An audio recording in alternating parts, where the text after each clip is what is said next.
నాథ, ఈ క్షణమే నేనేది కోరినా కాదనకుండా తక్షణమే నెరవేర్చదా అలా అని మాటివ్వగలరా?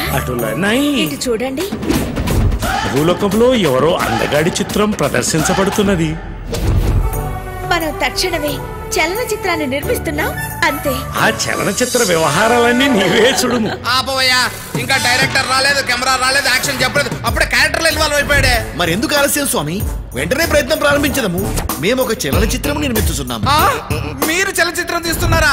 సార్ ఆగండి, మీరు ఈ గెటప్ లో వస్తే ఏ డ్రామా కంపెనీ ఆర్టిస్ట్ అనుకుంటారు. మరి ఏం చేద్దాం? Getup change. మీరే ఆ చలనచిత్రమునకు కథా రచయిత కావాలను అంతే. నేను ఏ కథ రాయగలను నారదా? చలనచిత్ర సంగీతం నాకేమో కొత్త కదా.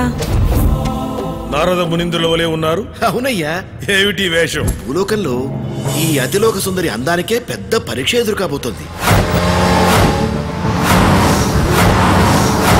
నారద మునింద్ర, మీరుము ఆ చలనచిత్రంలో పాత్రలమై జీవించేదము.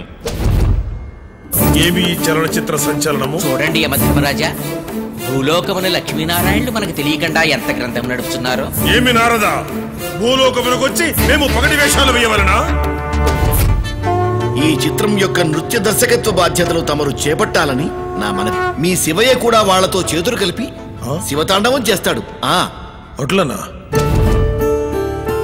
చలనచిత్రం గురించి తెలుసుకొస్తానని కడు చిత్రంగా మాయమైనాడు.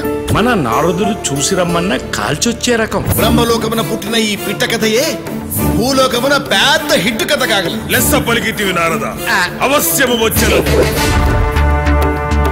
మా రాక ఎంతసేపు? మీరు కళ్ళు మూసి తెరిచేలోపే ఉన్న ఫలంగా మీ ముందుంటాం.